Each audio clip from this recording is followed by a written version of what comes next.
पार्वती जी को शिव कैसे मिले? माँ जगत जननी जगदम्बा अम्बा माता पार्वती जी को भगवान शंकर की प्राप्ति हुई कैसे? शिव मिले कैसे?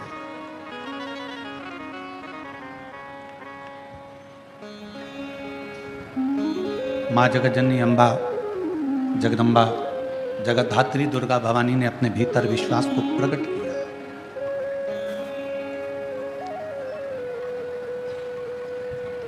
और माँ जगत जननी ने ये अपने भीतर ये विश्वास प्रकट कर लिया कि मुझे शिव की अर्धांगिनी बनना है, भगवान शंकर की संगनी बनना है।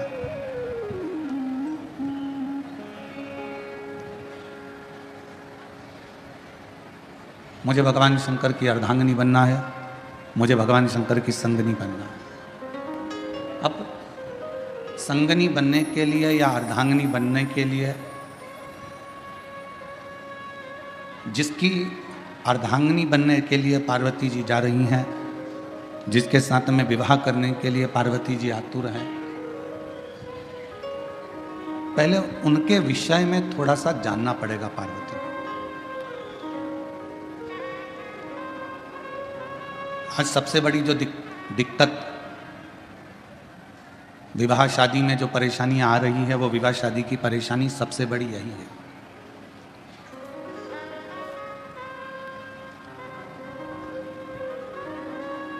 हम ना लड़के के बारे में जान रहे हैं, हम ना लड़की के बारे में जान रहे हैं। जब विवाह हो जाता है, विवाह होने के बाद फिर पता चलता है कि लड़का कैसा है या लड़की कैसी है। और शिव महापुराण की कथा कहती है, भगवान शंकर का चरित्र कहता है, शिव तत्व कहता है, पार्वती जी ने जितना समय शिव को पाने के लिए तप किया, साधना की, आराधना की, उतने समय पार्वती जी ने केवल शिव को जानने का प्रयास किया। उतना समय केवल पार्वती जी ने भगवान शंकर को जानने का प्रयास किया, शिव को पहचानने का प्रयास किया। क्योंकि विवाह होने के बाद में अगर आप लड़के के बारे में कहीं से खबर उठा रहे हो कि वो लड़का ऐसा है या लड़का वैसा है, या लड़का ऐसा या लड़की ऐसी है, लड़का वैसा, तो वो श्रेष्ठता नहीं, फिर उसकी कोई महत्वता या उसकी कोई मूलता नहीं है। पार्वती जी ने घोर तप कर कर शिव को जानने का प्रयास किया। अब आप आज के जमाने में तप नहीं कर सकते तो कम से कम तपास तो कर सकते हो।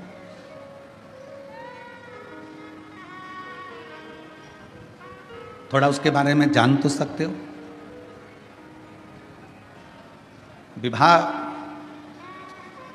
कई माता पिता कहते हैं मेरी लड़की बड़ी हो गई, 28 साल की, 27 साल की, 26 साल की, 25 साल की, 24 साल की, 23 साल की, 22 साल की हो गई, और अब हम उसके लिए लड़का देख रहे हैं, कोई लड़का नहीं मिल रहा है उसको। तो क्या लड़का नहीं मिल रहा तो क्या फिर उसका विवाह हर किसी के साथ कर दो?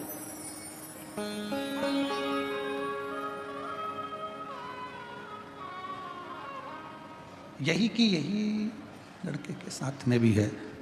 लड़के के लिए लड़की देख रहे हैं, जम नहीं रहा, बहुत प्रयास कर लिया, बहुत प्रयास कर लिया, कोई जमता नहीं, तो फिर क्या हर किसी के साथ में विवाह कर दो?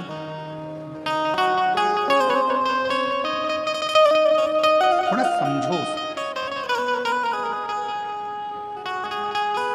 थोड़ा उसके बारे में जानने का प्रयास करो। लड़की कैसी है, लड़का कैसा है। शिवजी और पार्वती जी के मंगल विवाह में ये सबसे बड़ा कार्य रहा कि शंकर जी ने पार्वती के बारे में पता करा और पार्वती जी ने शिवजी के बारे में पता करा।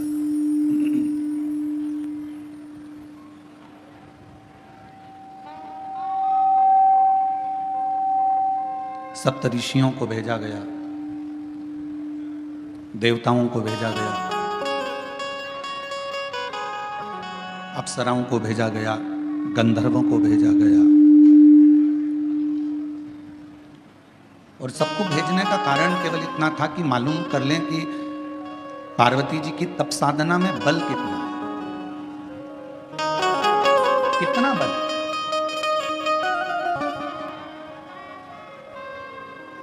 कई लोग कहते हैं गुरुजी हमने एक बार पशुपति व्रत कर लिया, हमने 2 बार पशुपति व्रत कर लिया, हमने 3 बार पशुपति व्रत कर लिया। कई बार कहते हैं कि हमने सोमवार का व्रत करा, हमने ये करा, हमने प्रदोष करा, हमने शिवरात्रि करा, हमने प्रदोष करा, हमने ये व्रत करा।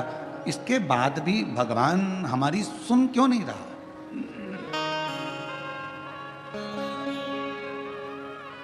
आप आए नहीं और सुबह हो गई, मेरी पूजा की थाली धरी की धरी धरी गई।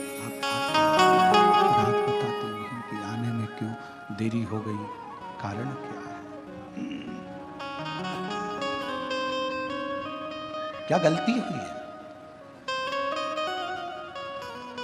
क्यों नहीं आए, क्यों रह गए, किस लिए नहीं पहुंचे, वह तो मालूम पड़े।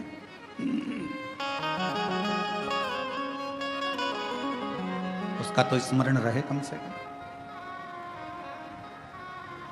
पशुपति व्रत करने के बाद भी आपका अगर कार्य नहीं हुआ, प्रदोष करने के बाद भी कार्य नहीं हुआ, रोज 1 लोटा जल शिव जी को समर्पित कर रहे हो तो कार्य नहीं हुआ, तो ये थोड़ा समझना पड़ेगा, थोड़ा जानना पड़ेगा कारण क्या कारण? ऐसा कौन सा कारण है कि भगवान आपके करीब में नहीं आ पा रहे?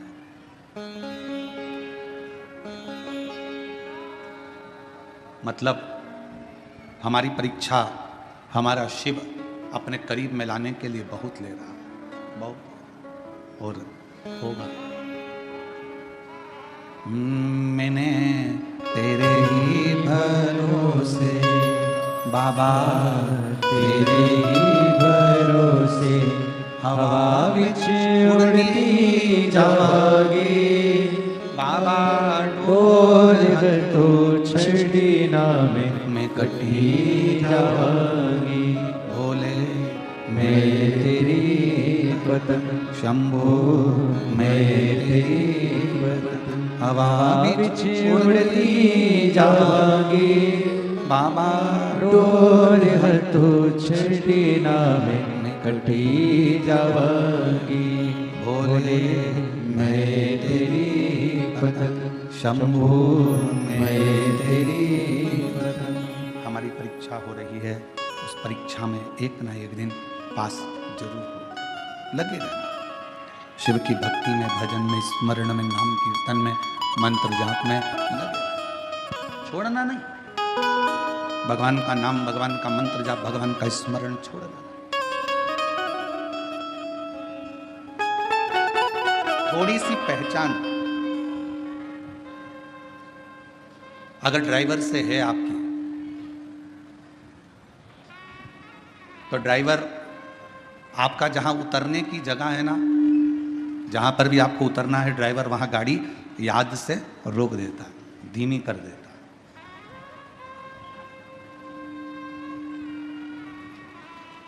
यदि थोड़ी सी भी पहचान आपकी ड्राइवर से है तो ड्राइवर गाड़ी को थोड़ा धीमा कर देगा। थोड़ी सी पहचान यदि आपकी बैंक में है तो वहाँ आपको लाइन में खड़े होने की ज़रूरत नहीं है, पहुँचते से ही स्लिप दीजिए, बैंक का मैनेजर, बैंक में कार्य करने वाला व्यक्ति आपका कार्य तुरंत कर देगा। थोड़ी सी पहचान ड्राइवर से है तो गाड़ी रुक जाती है, बस रुक जाती है, और थोड़ी सी पहचान बैंक में है तो आपको लाइन में खड़े होने की ज़रूरत नहीं पड़ती। थोड़ी सी पहचान आपकी विद्युत विभाग में है तो वहाँ भी आपको घंटों खड़े होने की ज़रूरत नहीं है। थोड़ी सी पहचान आपकी अगर किसी मंत्री से है तो आपको उसके दरवाजे पर खड़े होने की ज़रूरत नहीं है, और थोड़ी सी पहचान आपकी किसी अधिकारी से है तो आपके कार्य के लिए आपको खड़े रहने की ज़रूरत नहीं है। उसी तरह यदि थोड़ी सी पहचान मेरे देव अधिदेव महादेव से है तो तुम्हारे दुख में तुम्हें बहुत देर पड़े रहने की ज़रूरत नहीं। फिर तुम्हारे दुख में, तुम्हारी तकलीफ में, तुम्हारे कष्ट में वो सम्मुखता नहीं।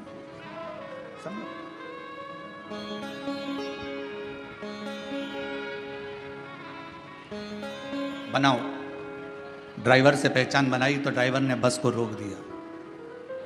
कई बार हमने तो ये भी देखा है कि अगर रेल के ड्राइवर से भी पहचान अच्छी हो जाती है तो वो ट्रेन भी धीमी कर देता। 1-2 मिनट के लिए, 2-4 सेकंड के लिए ट्रेन तुम्हारे लिए ज़्यादा रोक देता है। अरे अपनी पहचान वाली चढ़ रही है, बेचारी धीमी धीमी चढ़ती है। छत्रपति संभाजी नगर में ट्रेन अगर आएगी तो मैं तुम्हारे लिए थोड़ा धीमा कर दूंगा, 1-2 सेकंड आप थोड़ा उतर लेना, चढ़ लेना, ऐसा करो। 2-4 सेकंड के लिए वो रोक, 2-4 सेकंड। और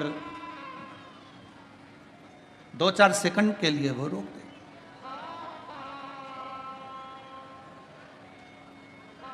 अब जरा विचार करिएगा कि थोड़ी सी पहचान ड्राइवर से हो गई तो थोड़ा ट्रेन भी रुकी, गाड़ी भी रुकी, बस भी रुकी। अब थोड़ी सी पहचान यदि आपकी मेरे, और देखो पहचान वाला विषय है। कई माताओं ने तो अपने रिश्तेदार को फोन लगाया होगा,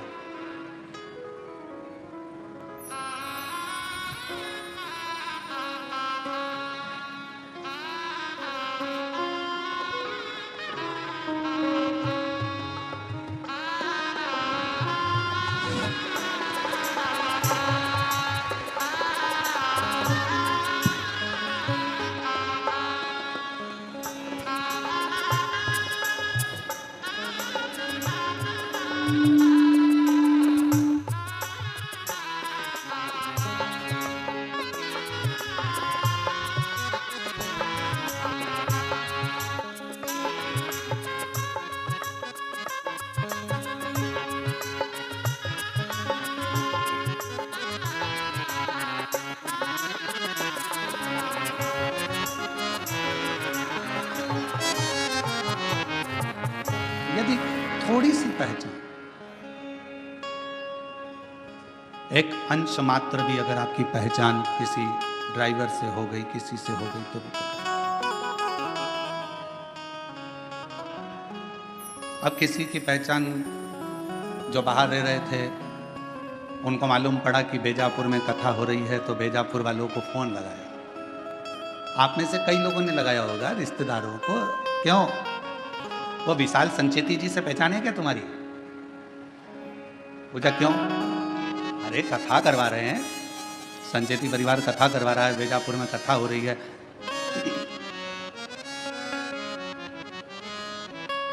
है थोड़ी बहुत पहचान? और विशाल जी से नहीं हो तो जीवनलाल जी से है क्या भैया पहचान?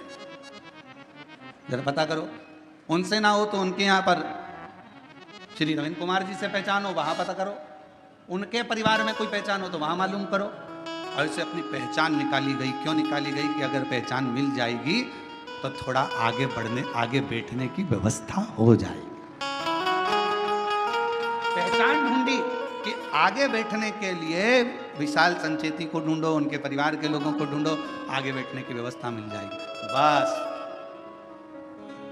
ऊपर भी यही काम होना है। क्यों भैया?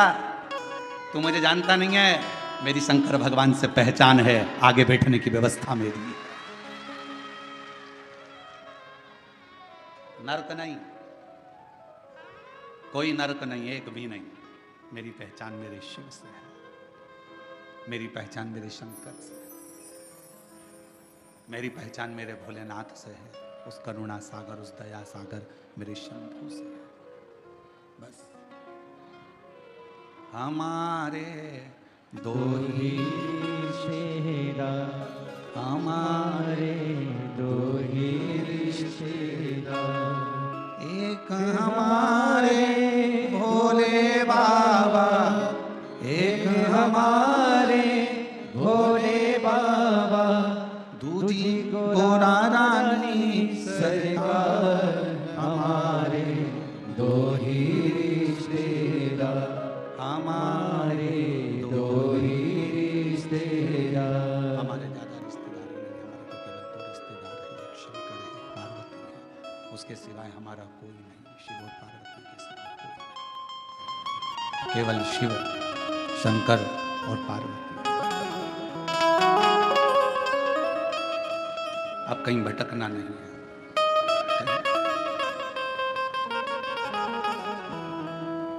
कहा, किसी ने पूछा गुरुजी बड़ी तकलीफ होती है, बड़ा दुख होता है, शरीर में रोग होता है, कष्ट होता है, तो हमें क्या करना चाहिए? हमने कहा कि जितनी जितनी शरीर में रोग बढ़ता चले जाए उतना श्री शिवाय नमस्तुभ्यम मंत्र का जाप बढ़ाते चलो।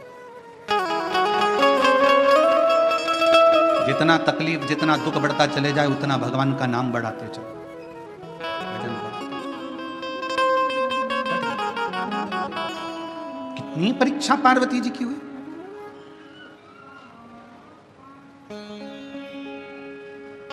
और संसार में अगर जन्म लिया है, मृत्यु लोक में आए हो, ये जगत में अगर जन्मे हो, संसार सागर में अगर आपका हमारा जन्म हुआ है, तो हर पल परीक्षा देना ही पड़ेगा। पहले आप कुछ नहीं करते हो तो दुनिया तुमको निठल्ला कहेगी। आपने अगर कोई काम करना चालू करा तो दुनिया के लोग आप पर हंसेंगे। इसके बस का है? इसके पिताजी ने करा कभी जो यह करेगा? पहले काम नहीं करोगे, लोग निठल्ला समझेंगे, ताना देंगे, गाली देंगे, अपशब्द कहेंगे। फिर आप काम करना चालू करेंगे तो लोग आपको फिर कहना प्रारंभ करेंगे कि हंसेंगे। इसके बस का है? हंसेंगे लोग। और जब आप किसी काम को करते करते करते करते उन्नति की सीढ़ी पर चढ़ जाओगे, खूब ऊपर की ओर बढ़ जाओगे, तो फिर लोग जलन रखकर तुम्हारी टांग खींचना प्रारंभ करेंगे, अपशब्द कहना प्रारंभ करेंगे।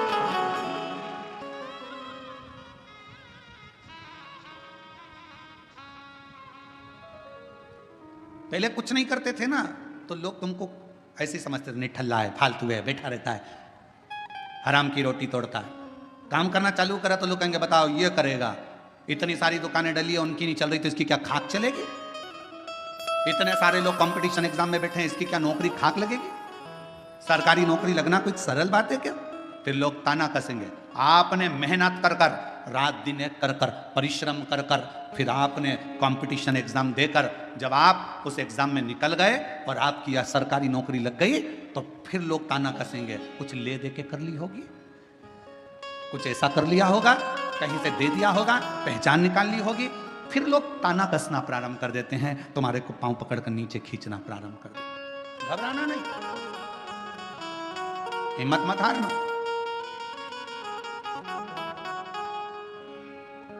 हिम्मत ना, हम तो बाबा के भरोसे चलते हैं, हम तो बाबा के भरोसे चलते हैं। ये दुनिया वाले जलते हैं, ये दुनिया वाले जलते हैं, हम तो बाबा के भरोसे चलते हैं, डमरू वाले के भरोसे चलते हैं। आप थोड़ी सी मेहनत ज़्यादा करोगे, आगे बढ़ोगे, उन्नति की सीढ़ी पर चढ़ोगे, अग्रण्य होते चले जाओगे, बढ़ते चले जाओगे, लोग तुमको पाँव खींचकर नीचे करना प्रारंभ कर। उस समय घबराना नहीं। जब मेहनत कर रहे थे, जब कोई था क्या तुम्हारे साथ में? जम के बोलो। अकेले संसार में आए हो, माँ के गर्भ से भी अगर जन्म होगा 2 बच्चों का, तो पहले एक का जन्म होगा, फिर दूसरे का होगा। अकेले संसार में आए हो, अकेले ही मेहनत करना है, और आखिरी में भी अकेले ही रह जाना है, और अकेले ही उन्नति की सीढ़ी पर चढ़ते चले जाना है।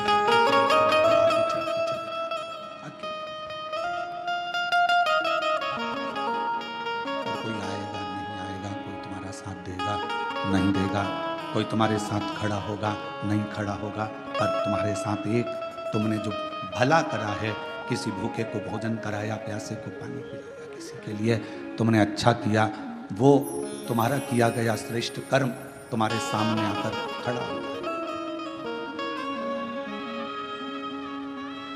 कुछ अच्छा श्रेष्ठ कर्म तुम्हारे सम्मुख में आकर खड़ा होगा।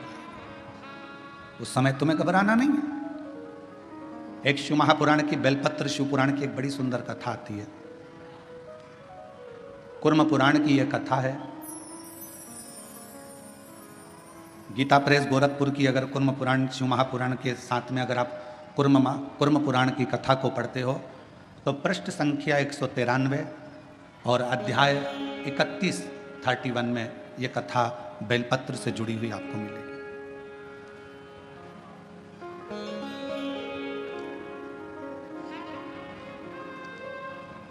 एक कथा आती है,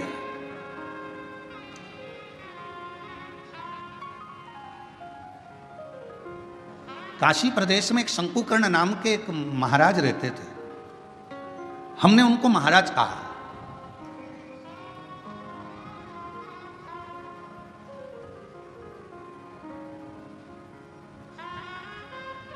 जिनके हृदय में भगवान शिव विराजमान हो और जो शिव के चरणों का दास बनकर बैठा हो, शंकर के चरणों का आनंद पा रहा हो, वो महाराज ही हो सकता। एक महात्मा, एक महाराज, एक बाबा, शंकुकर्ण नाम उनका था, काशी में रहते थे। शिव जी की भक्ति करना, भजन करना, मंत्र जाप करना, नाम स्मरण करना, पूजन करना, अर्चना करना, बस उसी में लगे रहते।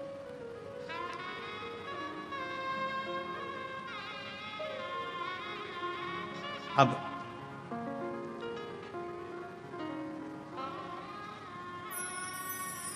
ये कथा कुर्म पुराण की भी है, ये कथा स्कंद पुराण के काशी खंड की भी है, और ये कथा शिव महापुराण की भी है, और ये कथा लिंग पुराण की भी है। 4 पुराण में से लेकर इस कथा को बांटा जाता है। अगर कुर्म पुराण में पढ़ोगे तो गीता प्रेस गोरखपुर की 193 नंबर पेज पर इसको पढ़ सकते हो। स्कंद पुराण को पढ़ोगे तो काशी खंड में पढ़ सकते हो। लिंग पुराण को पढ़ेंगे तो भगवान शिव के लिंगों का वर्णन में इसको पढ़ सकते हो।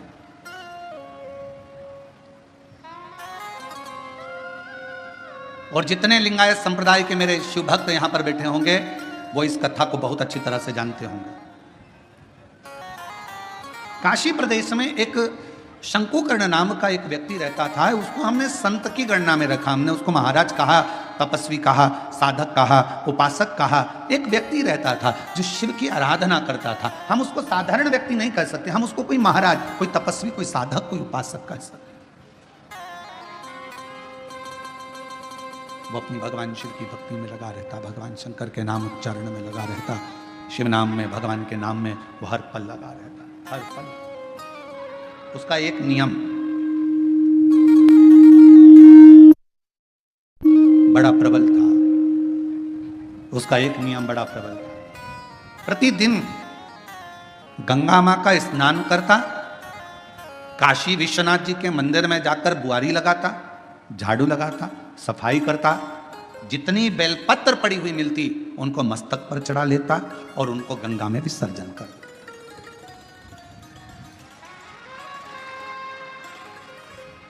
आप सभी को मालूम होगा सीहोर की विठले सेवा समिति द्वारा एक अभियान चलाया गया था, निर्माल्य विसर्जन रथ।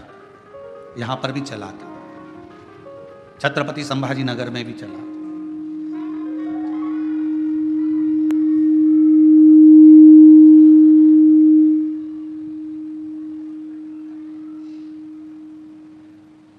निर्माल्य विसर्जन रथ एक चलाया गया। सब क्षेत्रों में इसको प्रसारित किया गया कि सब लोग रथ चलाओ, निर्माल्य विसर्जन का रथ चलाओ, निर्माल्य विसर्जन चलाओ। सब क्षेत्रों में सभी लोगों ने मिलकर निर्माल्य विसर्जन के रथ को चलाया।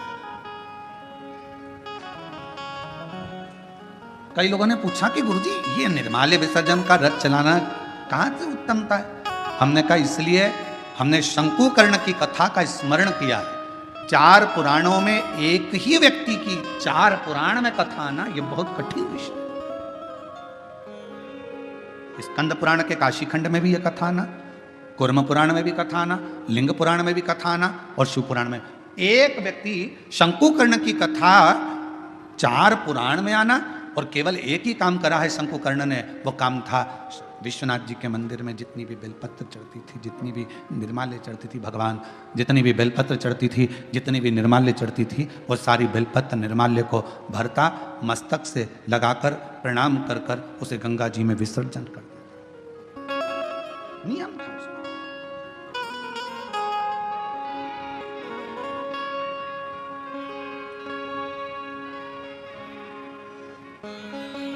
आपसे भी निवेदन है, सुबह सुबह शिव जी के मंदिर जाते हो आप लोग, एक लोटा जल चढ़ाने के लिए जाते हो, शंकर जी के मंदिर में जो निर्माल्य पड़ा रहता है, इधर उधर अगर कोई फूल पत्ती बेलपत्र सामग्री पड़ी रहती है, उसको उठाकर एक और जब रखो तो उसको प्रणाम करा करो। क्यों? किस लिए? शंकुकर्ण की कथा कहती है, निर्माल्य को उठाकर जो मस्तक से लगाकर प्रणाम कर कर विसर्जन में रखता है, विसर्जन की ओर रखता है, उसके अंदर एक ऐसा बल उत्पन्न हो जाता है कि मात्र वो किसी पर अपनी दृष्टि भी डाल देता है तो प्रेत जीवों का भी उद्धार हो जाता है। वो निर्माल्य में, विसर्जन करी हुई निर्माल्य में इतना बल उत्पन्न होता है महाराज।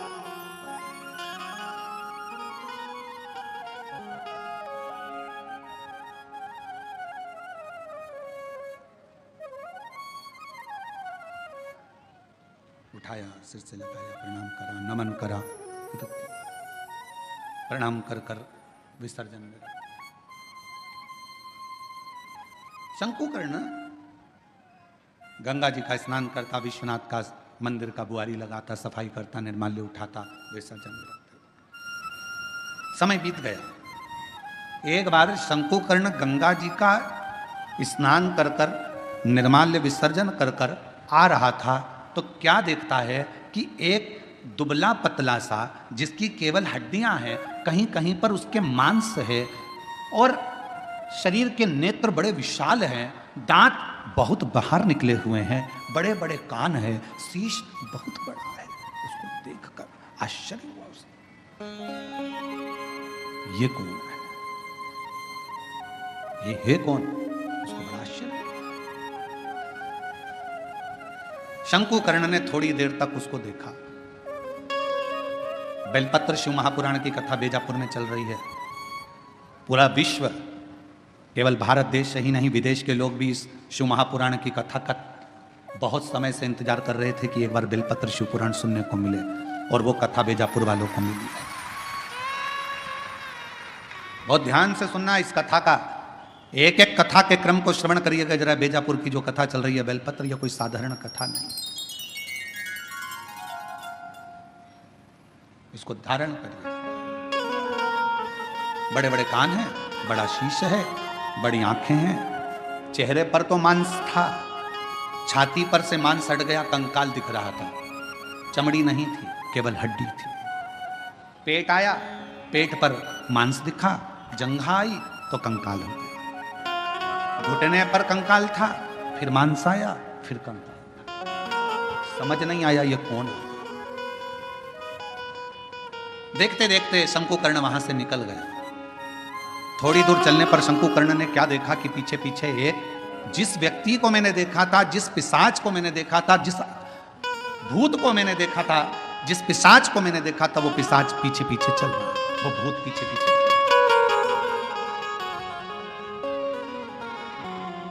चलते चलते चलते चलते कुछ दूर पर शंकुकर्ण ने पलट कर देखा कि वो पिशाच मेरे पीछे चल रहा। रुक गए, पूछा,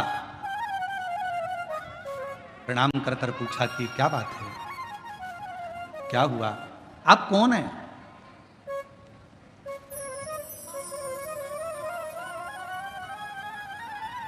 कहां के रहने वाले हो, कहां से आए हो? मैं आपको पहचानता नहीं हूं, आप कौन हैं? आधा शरीर आपका मांस है, आधे शरीर में कंकाल है, आधे शरीर में मांस है। उसने कहा कि मैं पिशाच हूं और मैं एक ब्राह्मण था, मेरा जन्म एक ब्राह्मण के घर में हुआ था, मैं ब्राह्मण के घर में पैदा हुआ था, मैं ब्राह्मण। पर ब्राह्मण होने के बाद मैं अपना कर्म तो करता, पर कर्म करने के साथ में मैं अपने इष्ट पर, भगवान पर, ईश्वर पर भरोसा नहीं करता, केवल अपने परिवार का भरण पोषण करता, केवल। थोड़ा सावधानी रखना, कथा में कई लोग इस कथा को श्रवण कर रहे होंगे तो थोड़ा स्मरण करिएगा इस कथा का। मैं ब्राह्मण कुल में जन्मा हूं, ब्राह्मण कुल में मेरा जन्म हुआ, पर मैं अपने कर्म पर ध्यान ना देते हुए परिवार के भरण पोषण के लिए कमाता तो था, परिवार के लिए लाता भी था, पर मैं भगवान पर भरोसा नहीं करता था, विश्वास नहीं था, मैं करता कर्म वही।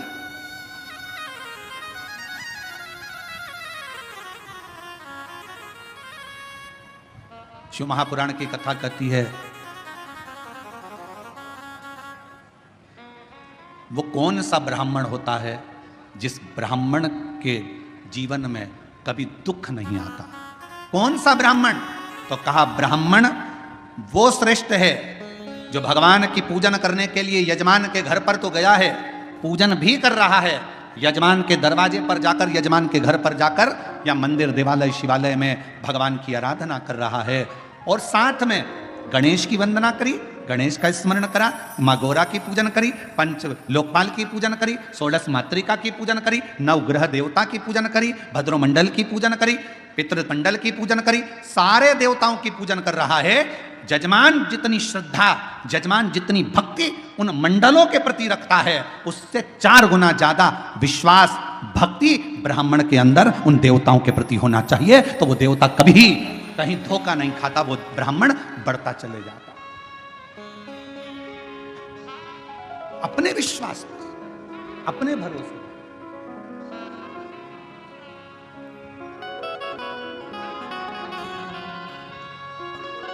अभी एक वीडियो बीच में हमने कहा भी था, कथा में उसका वर्णन भी किया था कि एक लड़की लड़ रही थी किसी से, और लड़ते लड़ते उस छोटी सी लड़की ने, मैं डरती वरती नहीं हूं, मेरा भरोसा है मेरे महाकाल पर, मेरा भरोसा है मेरे महादेव पर। वो बच्ची कहती है, उसको देखकर ना जाने कितनी बच्चियों को विश्वास प्राप्त हो गया होगा कि उस लड़की ने ये शब्द, बच्ची ने शब्द कहा। एक पत्र में बात कही है, मेरा नाम सुवर्णा दीपक, सब शोरे, मुकाम पोस्ट सायखेड़ा, तहसील निफाड़, जिला नासिक से आए हूं, मेरा मोबाइल नंबर ये है।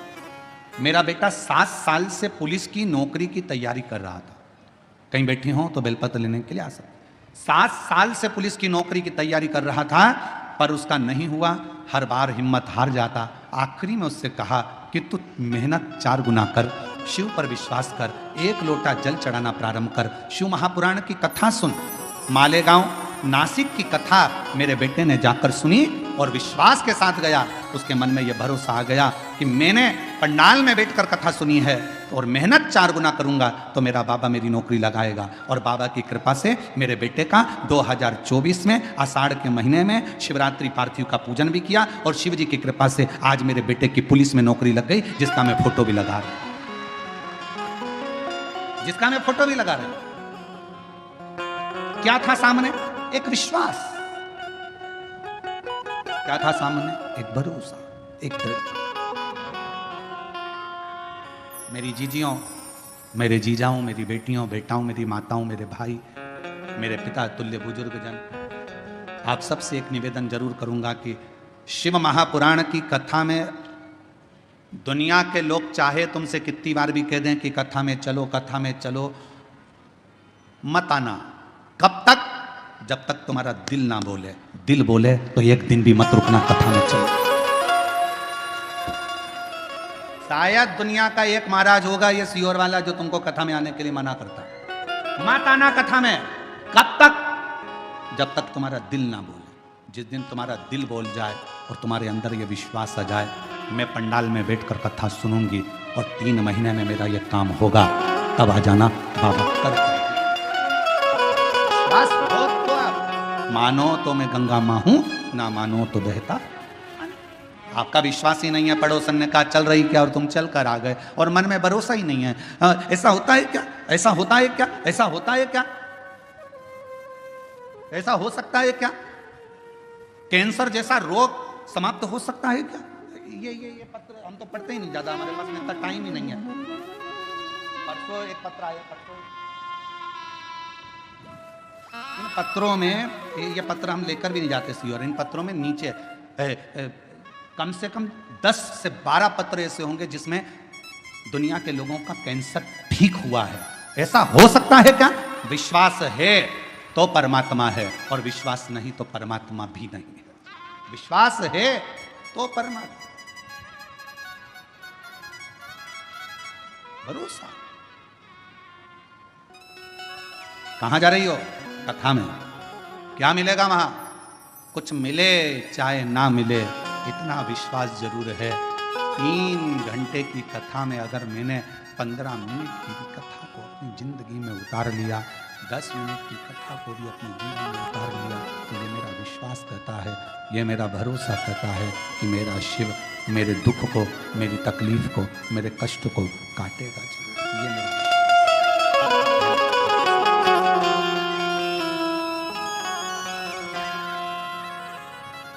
मैंने तेरे ही भरोसे बाबा, तेरे ही भरोसे हवा बिच उड़ती जावांगी बाबा, डोर हर तो छड़ी नाम मैं कटी जावांगी भोले मैं तेरी पतंग। ये मेरा विश्वास कहता है कि मेरा शिव मेरे साथ है, मेरा शंकर। शंकुकर्ण की कथा को, तुम कौन हो? मैं एक ब्राह्मण, पूर्व में ब्राह्मण थे, तो फिर ये पिशाच योनि में क्या कर रहे हो? ये भूत की योनि, ये पिशाच की योनि क्यों? किस लिए? कहा अपने परिवार का भरण पोषण करता था, पर अपने इष्ट पर भरोसा नहीं करता था, विश्वास नहीं था भगवान भरोसा। फिर तुम्हारा इष्ट पर भरोसा नहीं था, परिवार का भरण पोषण करते थे, तो क्या तुम्हें इतनी सी बात के पीछे तुम्हें पिशाच की योनि मिल गई? तुम भूत की योनि प्राप्त कर लिए? इतनी सी बात नहीं।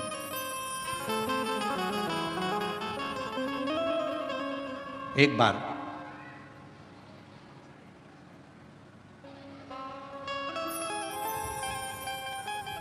मैं एक देव स्थान पर दर्शन के लिए गया, अपनी अर्धांगिनी को लेकर, बच्चों को लेकर।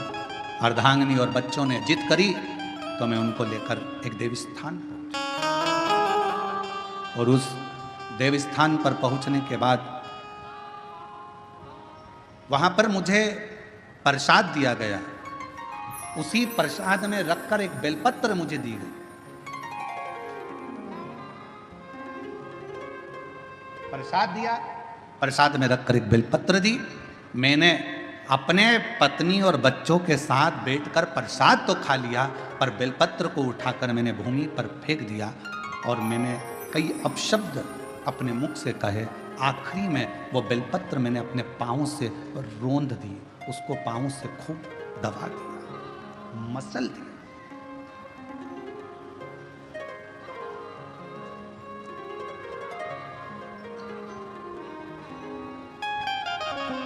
एक बेलपत्र दी गई। शिव महापुराण की कथा में प्रसाद वितरण नहीं होता। शिव महापुराण की कथा में आपको कोई गिफ्ट, कोई सामान यहां से नहीं दिया जाता। शिव महापुराण की कथा में अगर दी जाती है तो केवल एक बेलपत्र दी जाती है। क्यों? क्योंकि हमारा शास्त्र कहता है, पद्म पुराण कहती है, अग्नि पुराण कहती है, नर्मदा पुराण कहती है, देवी भागवत कहती है, स्वयं विष्णु पुराण कहती है, स्वयं बरहा पुराण कहती है, वामन पुराण कहती है। एक बेलपत्र अगर किसी को दी जाती है तो 1.25 मन सोने के सिंहासन पर बैठे हुए शालिग्राम का दान करने के बराबर एक बेलपत्र का दान माना। एक बेलपत्र का दान 1.25 मन सोने के बराबर माना गया है।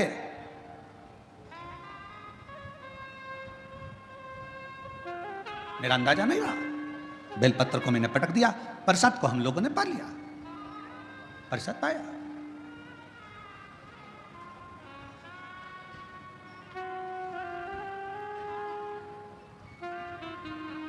पैर को हमने बैठे बैठे अपने पांव से रोक दिया। समय निकला, मेरे प्राण छूट गए, मर कर गया। सामने यम की केत पर चढ़ा। जिस समय मेरे प्राण छूटे, यम के दूत मुझे दिख रहे हैं और यमराज के दूत मुझे पकड़कर लेकर जाना चाहते थे। उन्होंने मेरे ऊपर रस्सा डाला, पकड़ने के लिए खींचना चाहा, पर उनके हाथों से रस्सा छूट गया।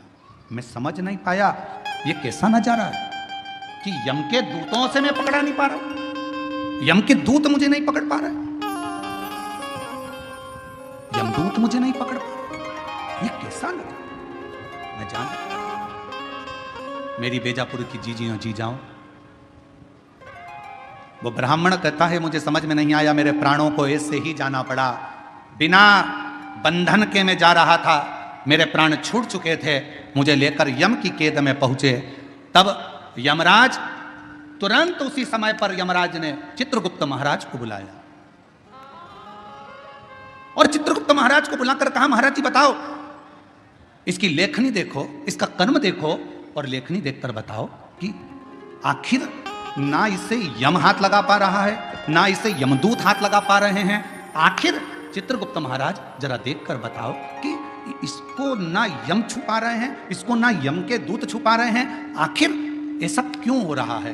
तब चित्रगुप्त महाराज ने कहा इसने जिंदगी में भले ब्राह्मण के घर में जन्म लिया पर कोई अच्छा कर्म नहीं करा, परिवार का पत्नी और बच्चों में ही रमा रहा, कभी ईश्वर का स्मरण नहीं कर पाया, कभी कोई दान कोई पुण्य नहीं कर पाया। आखिरी में एक मौका मिला था मरने से पहले, इसके हाथ में प्रसाद के रूप में बेलपत्र भी आई और बेलपत्र को इसने जमीन पर फेंक दिया, पांव से रोंद दिया। एक पुण्य इसके हाथ में लगा, वो कौन सा था, इसने प्रसाद की बेलपत्र को, मात्र प्रसाद की बेलपत्र को अपने हाथों से छू लिया था, केवल प्रसाद की बेलपत्र को छुआ था और प्रसाद की बेलपत्र को छुआ, इसलिए इसको यमदूत नहीं छू पाए, इसको यमराज नहीं छू पाए, इसको स्वतः ही जाना। चित्रगुप्त महाराज कहते हैं महाराज इसने बेलपत्र का स्पर्श किया, बेलपत्र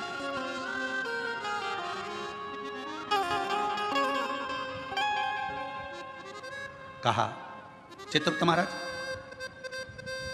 इसके पापों की गणना करी जाए, पापों की गणना करी, पुण्य की गणना तो केवल बेलपत्र का स्पर्श। घोर पाप कौन सा करा, तो का एक पाप घोर करा कि बेलपत्री को जमीन पर पटक कर उसे पांव से रोंदता रहा। बेलपत्री का कुछ हिस्सा तो अच्छा दिखा, कुछ हिस्सा बेकार हो गया। तो यमदूत ने कहा, यमराज ने कहा, धर्मराज कहते हैं काम करो, इसको भी नरक मत भेजो, ना बैकुंठ भेजो, इसको पिशाच की योनि देकर पृथ्वी पर भेज दिया जाए, पिशाच बने, भूत बने और पिशाच बनकर भटकता रहे। वो पिशाच कहता है कि मैं पूर्व का ब्राह्मण था, पिशाच की योनि में पड़ गया हूं, तुम मेरे पीछे क्यों आ रहे हो, बस मेरे ऊपर कोई ऐसी कृपा कर दो, ऐसी कृपा कर दो कि मेरी मुक्ति हो जाए।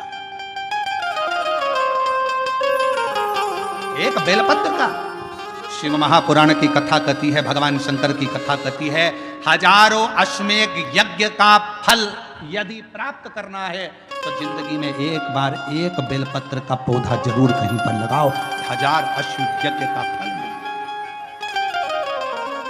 सर्वतोमुखी यज्ञ का फल प्राप्त करना है तो कहीं पर बेलपत्र का वृक्ष लगा हो तो वहां रोज 1 लोटा जल चढ़ाना प्रारंभ करो, सर्वतोमुखी यज्ञ का फल प्राप्त करो। और यदि सर्वतोमुखी यज्ञ का फल प्राप्त, 1 लोटा जल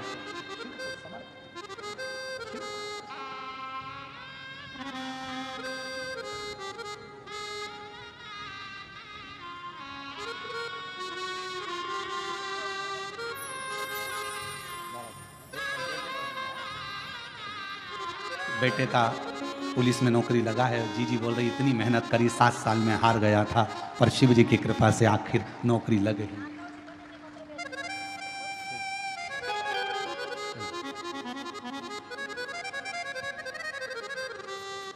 अश्वमेध यज्ञ का फल चाहिए, 1000 अश्वमेध यज्ञ का फल प्राप्त होता है एक बेलपत्र का वृक्ष लगाने पर।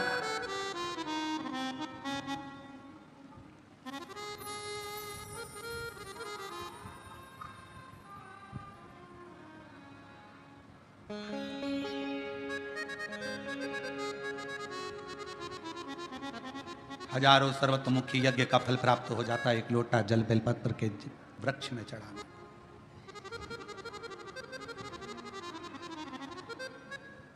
और शिव पुराण की कथा कहती है, हजारों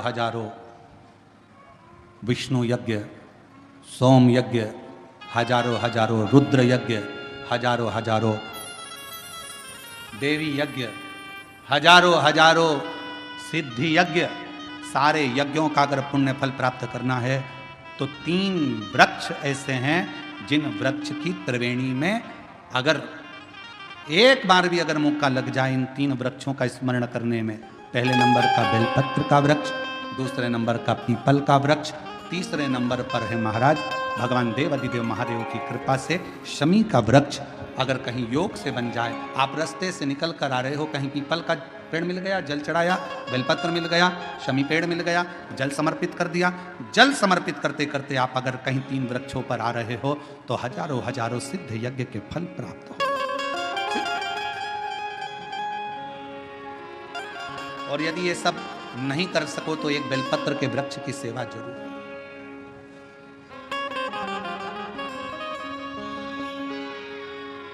एक संकल्प लो, आप और हम सब मिलकर उसको पूरा करें।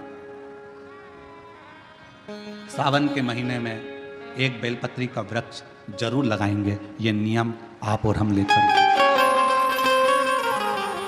लगाओगे? जम के तो बोलो, पक्का? बकरी खाए वैसा तो नहीं है? नहीं ना? संभालोगे उसको, प्रयास करोगे ना? ऐसी जगह लगाना जहां तुम उसको देखते रहो, संभालते रहो, उसको बढ़ाते रहो। हमसे ये मत पूछना कि पेड़ कहाँ लगाएं, मंदिर में लगाएं, रोड पर लगाएं, किनारे पर लगाएं, शमशान में लगाएं कि कहाँ लगाएं। जहां तुम्हारा दिल कर जाए वहां पेड़ लगाना, पर तुम्हारी निगाह में रखना उसको कि वो बड़ा हो जाए, छाया दे, दुनिया का भरण पोषण करे, दुनिया के ऊपर कृपा की छाया लगाओ।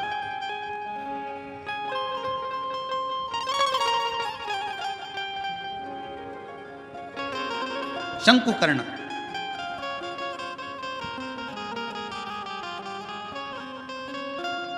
निर्माल्य विसर्जन करते थे प्रणाम कर कर, उन पे शिव की कृपा थी, इसलिए उन्होंने पिशाच को देख लिया।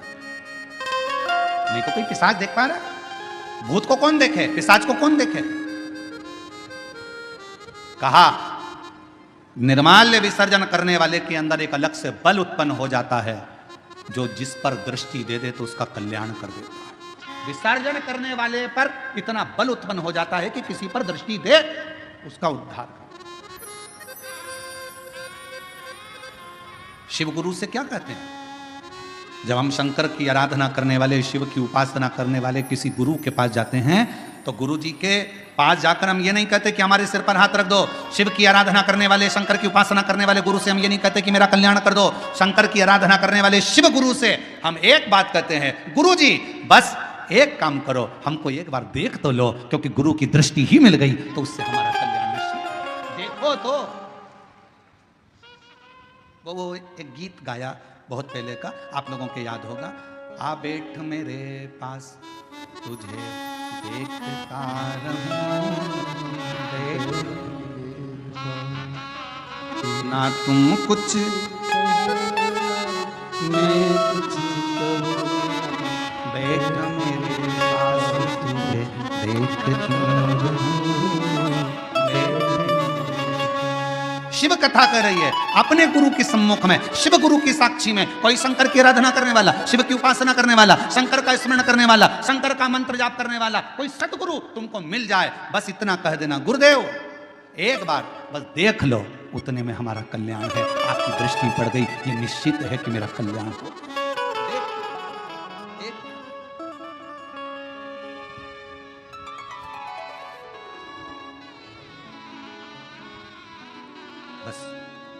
आ बैठ मेरे पास तुझे देखता रहूं, बैठ मेरे पास, तू कुछ कहे या मैं कुछ कहूँ, तू कुछ कहे या मैं कुछ कहूँ, बैठ मेरे पास तुझे देखता रहूं। हम शिव के पास जाकर बैठे, शिव हमें देखे, हम शिव को देखें, उसकी आराधना।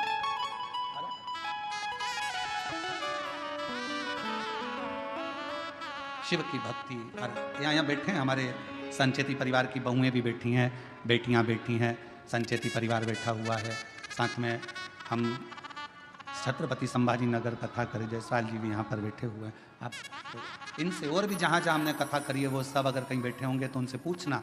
हम 4 दिन तक किसी से नहीं मिलते, हमारा भजन भला, भक्ति करो, भजन करो, अपने ठाकुर जी की सेवा, शिव जी का अभिषेक, आराधना, हमारा जो मंत्र जाप है, हम 4 दिन उसमें इतने लगे रहते हैं, इतने लगे रहते हैं कि हम किसी से नहीं मिलते। आप पूछना संचेती परिवार से, क्या इनसे मिलने हम नीचे कभी आए हों? इनके कक्ष से भी हम नीचे उतर कर नहीं आते, हम जहाँ अपना भजन, अपना मंत्र जाप, अपना स्मरण, बस। और जहाँ हमने छत्रपति संभाजी नगर में विधायक महोदय कथा करवाए थे, उनके भी पुत्र बैठे हुए हैं, ऋषिकेश जायसवाल। आप इनसे भी पूछना, हम इन्हीं के घर में रुके थे, पर हम कमरे से बाहर नहीं निकलते थे, हमारा भजन निकलते वही बातें ना, बैठ मेरे पास तुझे देखता रहूं, बैठ मेरे अपना भजन का बल बढ़ाओ, अपने भजन का आनंद बढ़ाओ।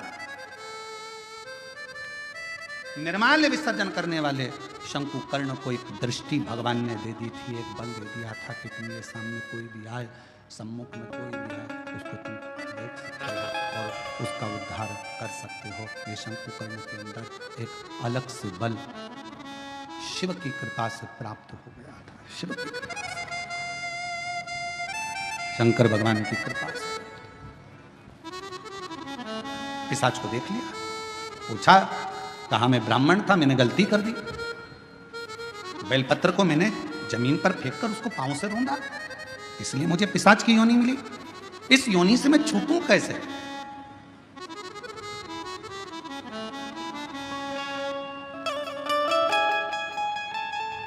कैसे छूटूं? कोई इसका उपाय है? दुनिया के लोग कहते हैं सियोर वाला महाराज उपाय बहुत बताता।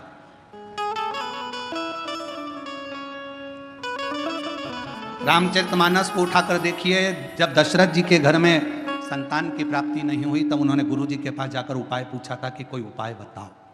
हमारे यहाँ की पूरी पुराणों में यही लिखा है कि उपाय तो हमारी एक एक पुराण में लिखा है। भगवान कृष्ण के घर में जब संतान नहीं हुई, 16,108 रानियां हो गई, संतान का सुख नहीं हुआ, तब भगवान स्वयं गुरु बाबा के कहने पर, गर्गाचार्य बाबा के कहने पर उनसे निवेदन करा, मेरे घर में औलाद नहीं, संतान नहीं, कोई उपाय बताओ। कहा, एक एक रानी के साथ में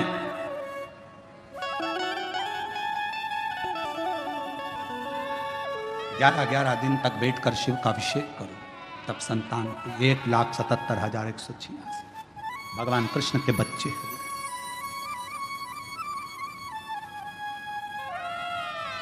लोग कहते हैं सियोर वाले महाराज जी उपाय बताते रहते हैं, उपाय क्यों ना बताएं? हमारी पूरी पुराण उपाय में, पूरी शास्त्र हमारे उपायों में। हम कौन सा उपाय करें जिससे हमको ये फल मिल जाए? और केवल वही तक नहीं, अगर डॉक्टर के पास जाओगे तो डॉक्टर भी आपको कोई ना कोई उपाय जरूर बताएगा। देखो, वजन बढ़ रहा है, 10 किलो वजन कम करना है, मॉर्निंग वॉक करो। उपाय बताया कि नहीं बताया? वजन बढ़ रहा है, शाम का खाना सोने से 2 घंटे पहले खाओ, वजन बढ़ रहा है। बोलो, डॉक्टर ने उपाय बताया कि नहीं बताया? डॉक्टर ने कहा रात्रि के सवेरे का खाना डट के खाओ, पर रात्रि का खाना हल्का खाओ। डॉक्टर ने, चोरे आशीष बोल सही है कि गलत? उपाय बताया कि नहीं बताया? उपाय डॉक्टर भी बताता है कि तुम्हारा वजन बढ़ रहा है, ये उपाय करना, ऐसा करना, वैसा करना। तो जब डॉक्टर उपाय बता रहा है, इंजीनियर के पास जाओगे, क्यों साहब हमारा मकान थोड़ा सा गड़बड़ हो रहा है, कोई उपाय बताओ। इंजीनियर कहेगा इधर से कॉलम डाल दो, इधर से बिम इधर से कर दो, और ऐसा करो, टेरिस को ऐसा कर दो, गार्डन को ऐसा कर दो। उपाय उसने भी बता दिया। डॉक्टर के पास जाओ, उसके पास भी उपाय था। फिर पहुंचे टीचर के पास, सर अगर मुझे अच्छे नंबर से पास होना है तो कोई उसका उपाय बताओ। टीचर ने कहा देखो, टाइम टेबल बनाओ, अपने टेबल पे चिपकाओ, इतनी बजे ये करना, इतनी बजे ये सब्जेक्ट पढ़ना, उतनी बजे ये सब्जेक्ट पढ़ना। टीचर ने भी उपाय बताया।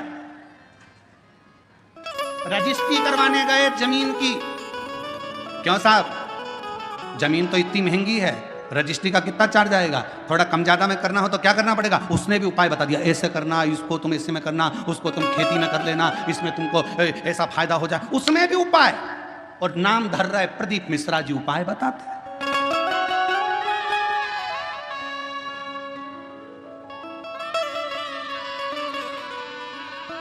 सब दूर होता है।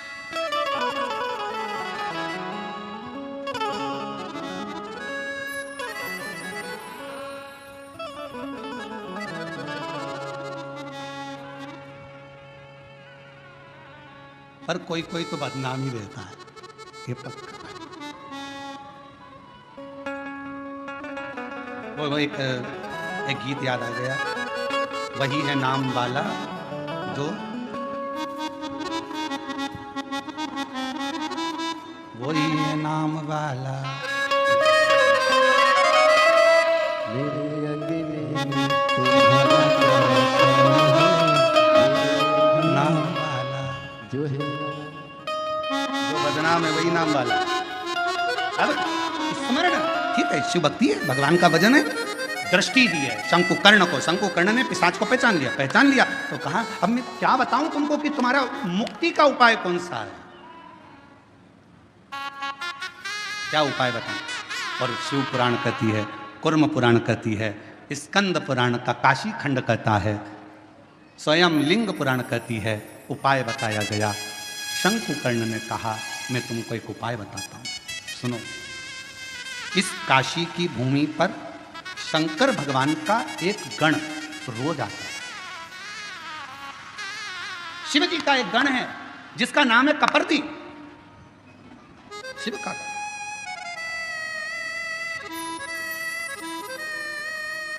शिव जी का एक गण है जिसका नाम है कपर्दी। नाम बोलो, कपर्दी, सब बोलो जरा, कपर्दी, शिव जी का है। अच्छा, कपर्दी नहीं बोल सकते तो काशी में एक शंकर जी का शिवलिंग है जिसको सारी दुनिया भजती है, और अगर उस शिवलिंग का दर्शन ना किया जाए तो 12 ज्योतिर्लिंग के दर्शन का भी आनंद फल नहीं माना गया। उसका नाम है कपर्दीश्वर महादेव, काशी में।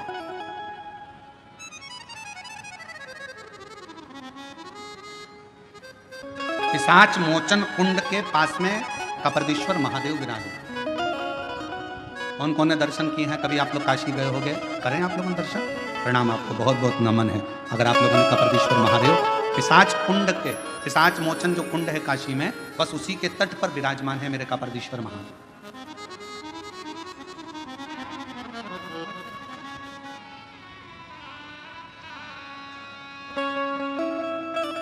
शंकुकर्ण ने कहा कि भगवान शिव का एक गण कपर्दी रोज काशी आता है। कपर्दी का काम क्या है? शंकर भगवान के अलग अलग गण है। नंदी का काम है शिव जी को ले जाकर घुमा कर लाना, भृंगी का काम कुछ है, श्रृंगी का काम कुछ है, सारे गणों का अपना अपना काम है। कपर्दी गण का काम था शंकर भगवान की जटा को संवारना, शिव जी की जटा को संवारने का काम कपर्दी का।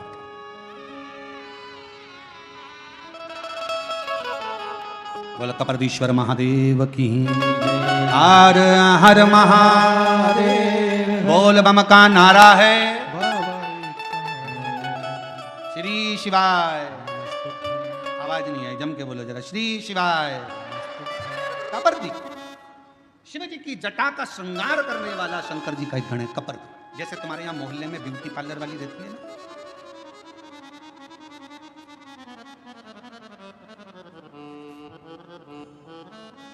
हम संचेती जी क्या रुके हुए ना, तो उनके बंगले से इधर बाहर निकलो, बाहर निकल कर थोड़ा सा और आगे आओ, और राइट में चलते चलते 3 पार्लर पड़ते हैं। बाहर निकलोगे ना कॉलोनी से और इधर बाहर आए, बाहर निकल राइट में, कहोगे तुम कल उसका नाम लिख लाएंगे तीनों पार्लरों का।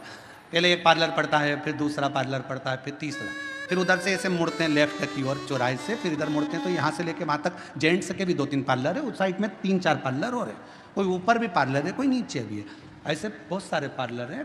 देखो पार्लर वालों का ध्यान रखना पड़ता है। हमारा भी पार्लर है, उनका भी पार्लर, उनके पार्लर में बाहर का श्रृंगार होता है और हमारे पार्लर में अंदर का श्रृंगार होता है। उस पार्लर में जो तैयार होते हैं उसको देखकर पति रीत जाता है, और इस पार्लर में जो तैयार होते हैं उसको देखकर महादेव रीत जाता है। अंतर के, इसलिए पार्लर वालों से थोड़ी पहचान बढ़ाना पड़ती है। तो हमारे थे तो हमने देखा कि 2-3 पार्लर बने हुए हैं, बड़े बड़े पार्लर। अब कपर्दी का काम क्या है? कपर्दी जटा बांधता, शिव जी की जटा का श्रृंगार। बड़ी सुंदर जटा।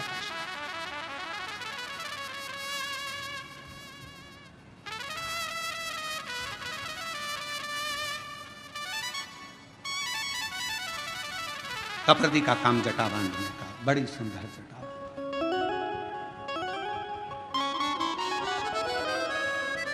कप्रति का काम है शंकर जी की जटा का श्रृंगार करना। वो कहते हैं तेरा सचंद्र सिर पर रखा है किस अदा से,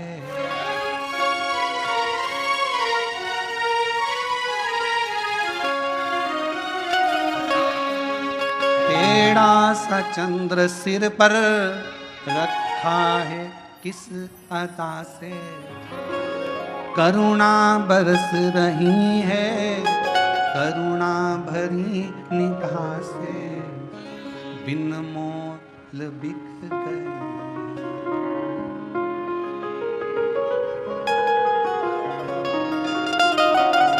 और फूलों से सज गोरा के त्रिपुरारी, फूलों में सज गोरा के त्रिपुरारी, फूलों में सज रहे गोरा के त्रिपुरारी, फूलों में सज रहे, फूलों में सज रहे सब गाइए। गोरा के त्रिपुरारी, फूलों में सज रहे, गोरा के त्रिपुरारी, फूलों में सज रहे, फूलों में सज रहे, गोरा के त्रिपुरारी, सज रहे। ताली सभा देते।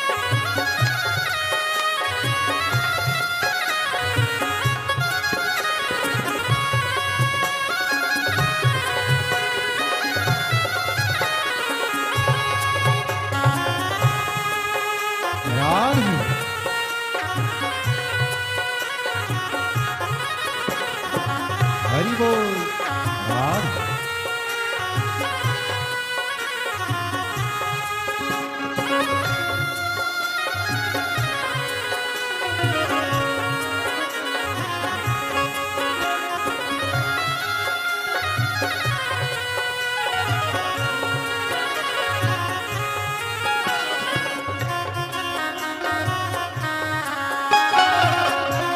बड़े भाव से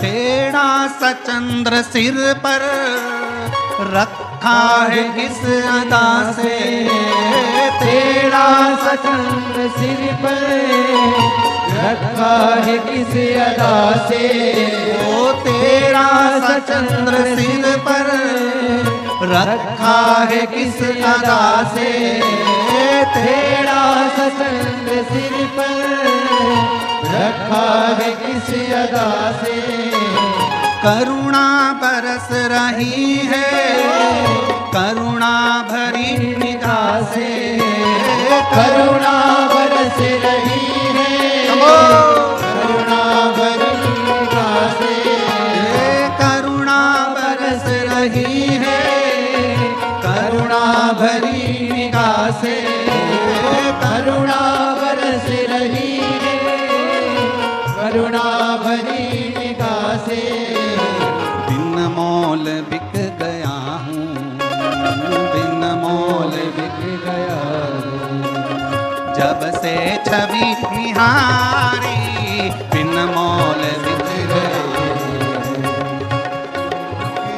पुरारी, फूलों से सज रहे गौरा के त्रिपुरारी, फूलों में सज रहे हैं गौरा के त्रिपुरारी, फूलों में सज रहे हैं गौरा के त्रिपुरारी,